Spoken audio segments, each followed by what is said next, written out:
ఉమ్మడి నల్లగొండ జిల్లాను తన పోరాట పటిమతో ప్రతిపక్షంలో కూడా అక్కడ ఉన్న 2 మంత్రులకు మొత్తం ఈ జిల్లాలో ఉండే 11 మంది కాంగ్రెస్ శాసనసభ్యుల వెన్నులో వణుకు పుట్టిస్తున్న మా అన్న గౌరవనీయులు మాజీ మంత్రివర్యులు పెద్దలు మాన్యులు శ్రీ గుంతకండ్ల జగదీశ్వర్ రెడ్డి గారికి, గౌరవనీయులైన మాజీ శాసనసభ్యులు సోదరులు కోదాడలో విస్తృతంగా పర్యటిస్తున్న సోదరులు బొల్లం మల్లన్న గారు, గౌరవనీయులు తమ్ముడు ఎప్పటికప్పుడు తన వాక్పటిమతో కాంగ్రెస్ ను బీజేపీని చీల్చి చెండాడే మా తమ్ముడు విద్యార్థి ఉద్యమ నాయకుడు సోదరుడు గ్యాదరి కిషోర్ గారు, గౌరవనీయులు మొన్ననే మరి నల్లగొండ పార్లమెంట్ నుంచి పోటీ చేసిన అన్న సోదరులు కంచర్ల కృష్ణారెడ్డి గారు, జిల్లా నుంచి ప్రాతినిధ్యం వహిస్తున్న గౌరవనీయులైన శాసన మండలి సభ్యులు పెద్దలు అన్నగారు కోటిరెడ్డి గారు, ఎంసీ కోటిరెడ్డి గారు, నల్లగొండ మాజీ శాసనసభ్యులు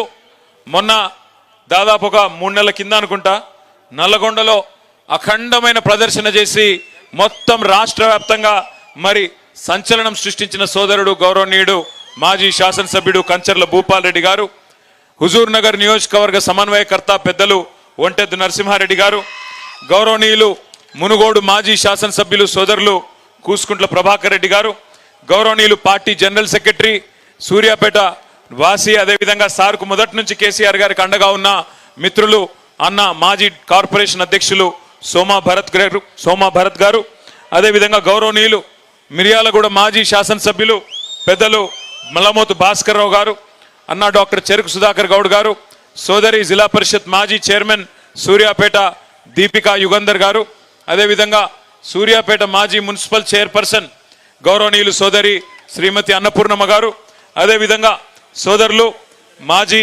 శాసనసభ్యులు భిక్షమయ్య గౌడ్ గారు, నోముల భగత్ గారు, తిప్పన విజయసింహారెడ్డి గారు, నల్లగొండ జిల్లా బీఆర్ఎస్ పార్టీ అధ్యక్షులు పెద్దలు దేవరకొండ మాజీ శాసనసభ్యులు అన్న రవీంద్ర కుమార్ గారు, గౌరవనీయులు చింతల వెంకటేశ్వర రెడ్డి గారు, అదేవిధంగా ఎలిమినేటి సందీప్ రెడ్డి గారు, గౌరవనీయులు భువనగిరి జిల్లా పరిషత్ మాజీ అధ్యక్షులు పెద్దలు జిల్లా గ్రంథాలయ సంస్థ మాజీ అధ్యక్షులు వైవి గారు, ఇంకా వేదికపై ఆసీనులైన బాలరాజ్ యాదవ్ గారు, మార్పెద్ది శ్రీనివాస్ గౌడ్ గారు, రాజీవ్ సాగర్ గారు, వేదికమైన ఉన్న మా శ్రీదేవక్క గారు, తర్వాత కిషోర్ గారు, ఇంకా పేరు పేరున ఉపేంద్రన్న గారు, రామచంద్రు నాయక్ గారు, మా తమ్ముడు బాలు, వెంకటనారాయణ గౌడ్ గారు, ప్రకాష్ గారు, ఇంకా పేరు పేరున ఎవరిలో పేర్లు చెప్పలేదో వాళ్ళు మనసులోనే తిట్టుకోండి, దయచేసి బయట తిట్టకండి.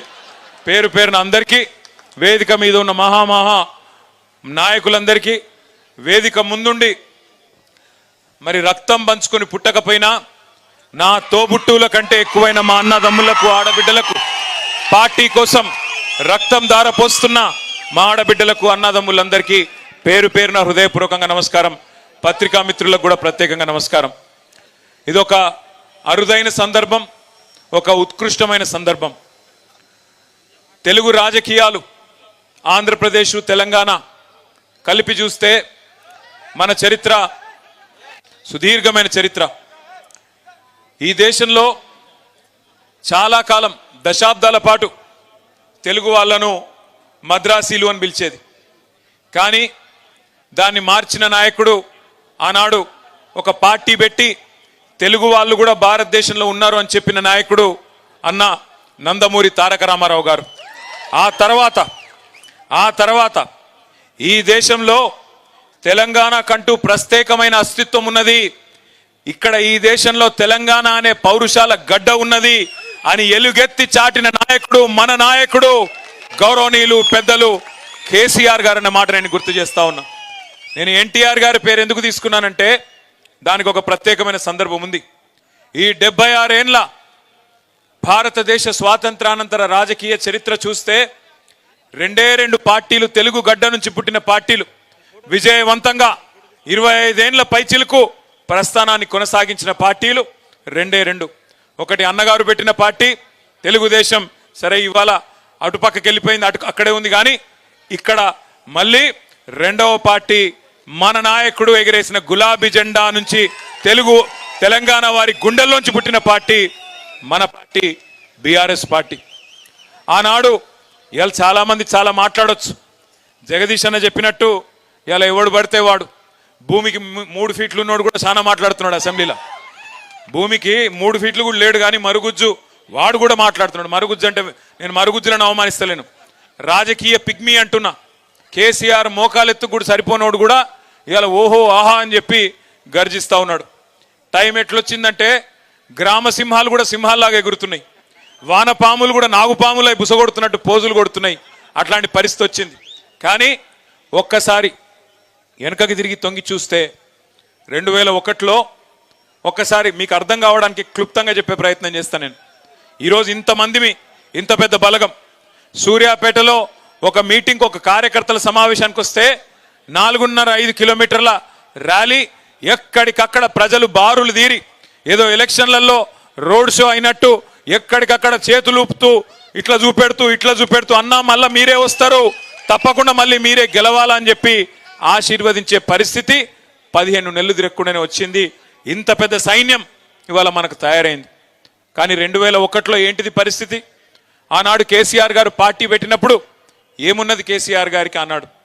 ఆనాడు కేసీఆర్ గారు ఆయన వయస్సు 46-47 ఏళ్ళ వయస్సు. పార్టీ పెట్టినప్పుడు ఒక రాజకీయ పార్టీ పెట్టాలంటే నిజంగా చెప్పాలంటే దుస్సాహసం. అప్పటికే 100 సంవత్సరాల చరిత్ర కలిగిన కాంగ్రెస్ పార్టీ ఒకవైపు, మరొక వైపు భారతదేశాన్ని ఆనాడు నడుపుతున్నది ఎన్డీఏ ప్రభుత్వం, భారతీయ జనతా పార్టీ ప్రభుత్వం. వాళ్ళు ఒకవైపు ఉన్నారు, బీజేపీ పార్టీ ఒకవైపు. మూడో వైపు అదే ఎన్డీఏకు కన్వీనర్గా ఉంటూ, ఉమ్మడి ఆంధ్రప్రదేశ్కు ముఖ్యమంత్రిగా ఉంటూ, ఢిల్లీలో చక్రం తిప్పుతూ మొత్తం భవిష్యత్తు నాదే, 2020 విజన్ అంటూ ఆనాడు 20 ఏళ్ళు నాదే అంటూ గర్జిస్తున్న చంద్రబాబు ఇంకొక వైపు. ఆ పరిస్థితుల్లో ఒక నాయకుడు, ఆయనేం సినిమా యాక్టర్ కాదు, ఆయనేమి మొత్తం 10 తెలంగాణ జిల్లాల్లో ఆనాటికి పాపులర్ నాయకుడు కాదు.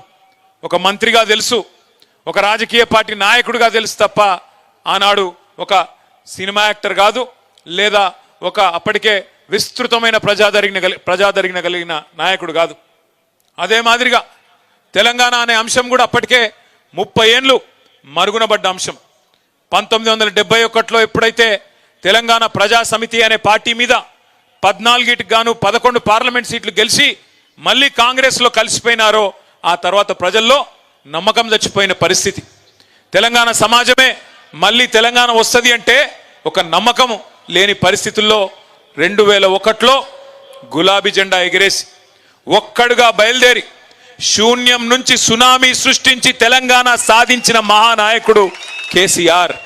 ఇది ఏ రాజకీయ మరుగుజ్జు అవునన్నా కాదన్నా ఇవాళ మోకాలెత్తున్నోడు ఎగిరెగిరి పడ్డా, వానపాములు నాగుపాములై గుసగొట్టినట్టు యాక్టింగులు చేసినా, కేసీఆర్ ఆనవాళ్ళు చెరిపేస్తామని ఎన్ని డైలాగులు కొట్టినా చరిత్ర చెరిపేయలేని సత్యమేంది అంటే కేసీఆర్ లేకపోతే, ఈ గులాబీ కండువానే లేకపోతే ఈ తెలంగాణ రాష్ట్రమే లేదు అనేది అక్షర సత్యం.